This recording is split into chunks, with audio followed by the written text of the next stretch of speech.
The following is a production of Neural Network Media and is completely AI generated. It is intended for entertainment and educational purposes only.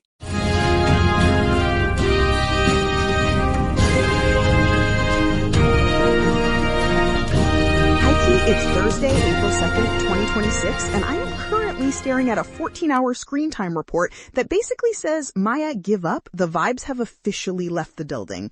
Welcome to the Neural Left. I'm Maya Thorne, your resident ideological sniper, and I am fully in my watching the empire fail era today.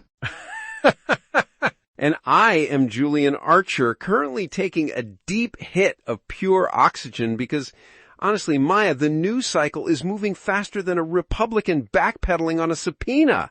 Look, it's a busy day, a solid show, a lot to unpack, but I've got my black book open and the scotch is, well, it's 9 a.m., so it's medicinal. No, literally. Yesterday was a whole fever dream, right? We were talking about DeSantis trying to kick the judiciary like a broken vending machine with that Baker-Carper impeachment push. Oh, spare me. And that absolutely wild USPS whitelist order that's basically shadow banning mail-in ballots. It's giving final boss behavior, and honestly, today is just the DLC. It is absurd, but look, we've actually got a resolution on one of the biggest stories we've been tracking for months. Maya, you want to lead us into the end of the longest hostage situation in DHS history? Bet. So the 48-day DHS shutdown, the record breaker, the one that made the 2018 shutdown look like a minor inconvenience, it's officially over, but like in a way that is high-key a flop. Right.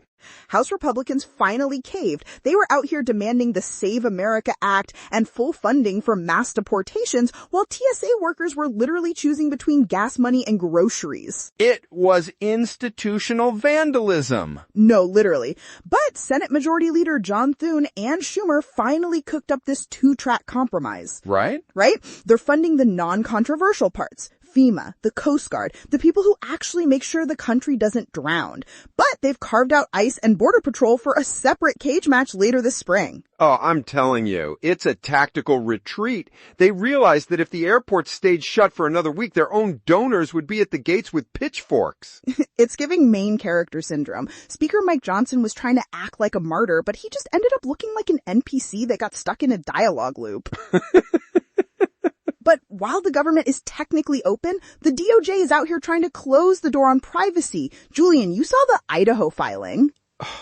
Look, it is shameful. The Department of Justice, led by the Election Integrity Squad, is suing Idaho's Secretary of State, Phil McGrain. Mm-hmm. He wants unredacted voter rolls, names, addresses, social security numbers, the whole digital life of 1 million people. And get this, McGrain is a Republican. No, literally. Even their own guys are like, this is a bit much, bestie. Exactly. He's saying there's no clear legal duty to hand over that kind of data. But Harmy Dillon at the Civil Rights Division is basically saying, show your work or we'll see you in court. It's the 30th lawsuit they filed for this. It's a literal vibe shift toward a total surveillance state. If you can't win the vote, just build a database of everyone who didn't vote for you. It's high-key terrifying. It is. It's a voter roll crusade. I have it right here. The Civil Rights Division has been transformed into a data mining operation for the America First movement.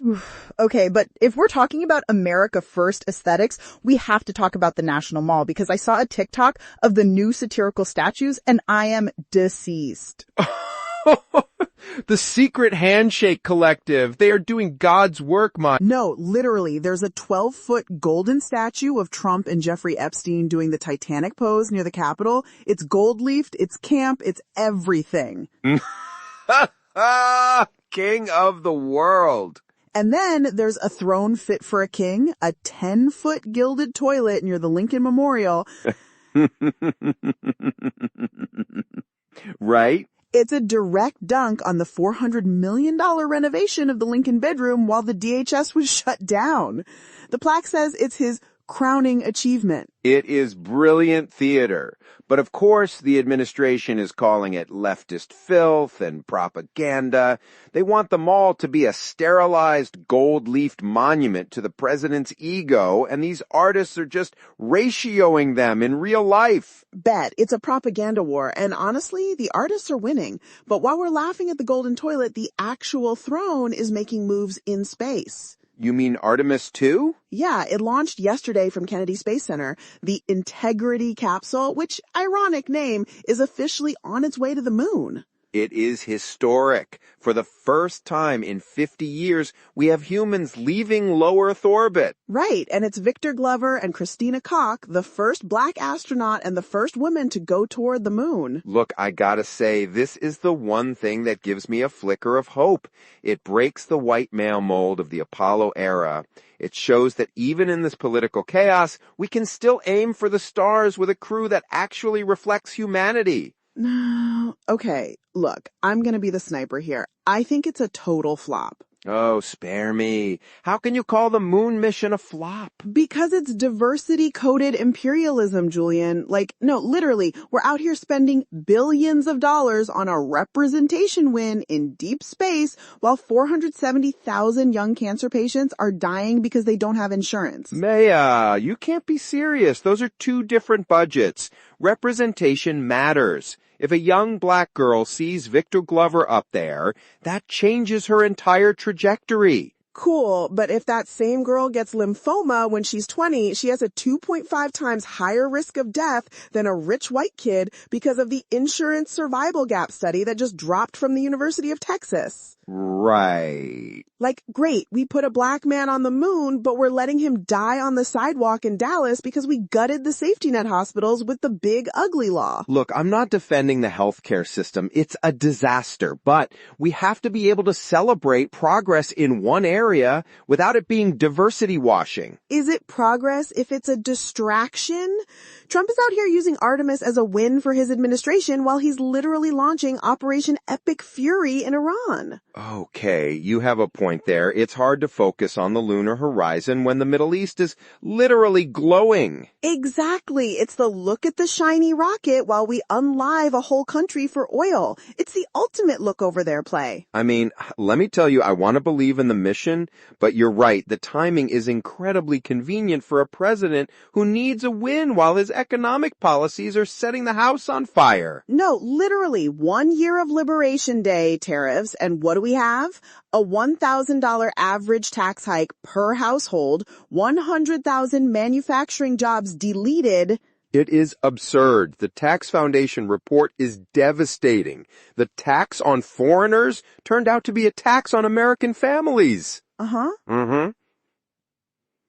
And the veterans, the VASP program is ending May 1st. We're about to have a foreclosure crisis for the people who actually fought for the country, while the silver fox in the White House brags about his golden bathroom. It's the gap between the rhetoric and the reality. I'm telling you, it's institutional vandalism disguised as America first. No cap. But look, we have to talk about the main story because my feed is basically just combat footage and sirens now. Well, Operation Epic Fury. No, literally. Trump gave a 19-minute address last night, 32 days into the war with Iran, and he's out here claiming it's nearing completion. He called it so powerful, so brilliant. It's the language of a man who thinks war is a reality TV show.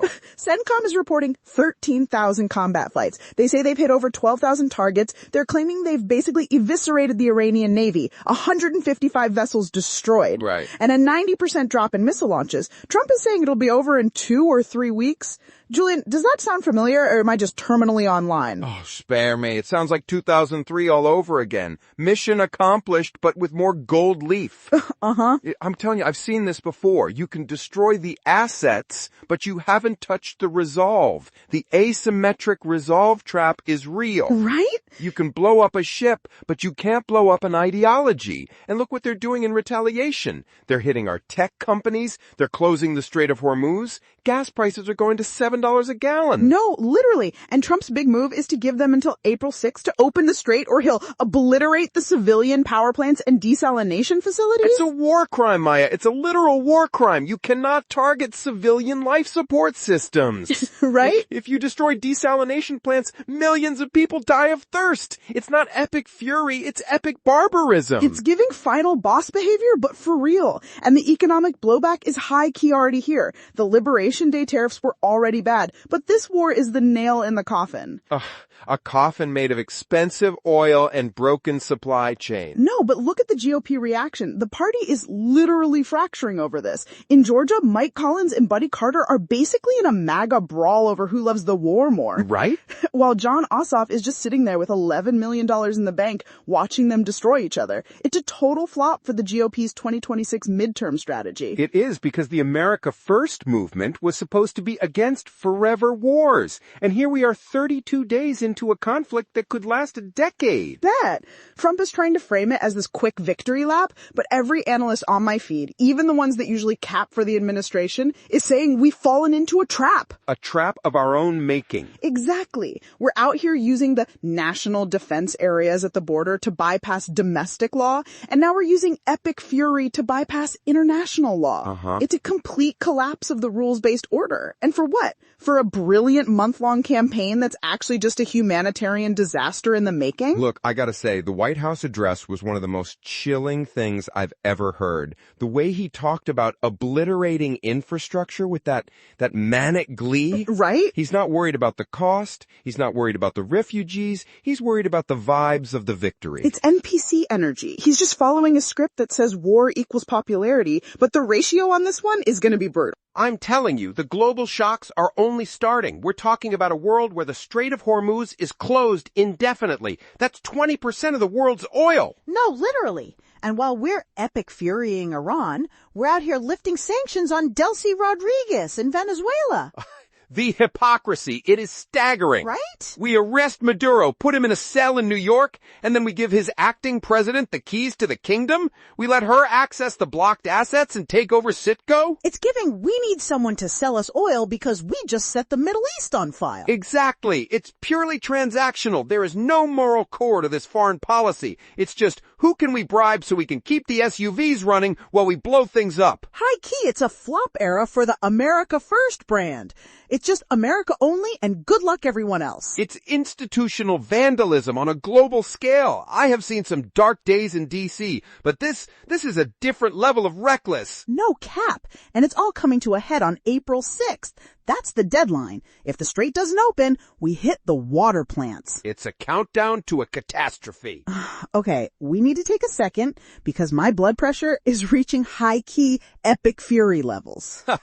Before we both need medical attention, which we can't afford anyway, we have to talk about why we're even able to have this conversation. Right.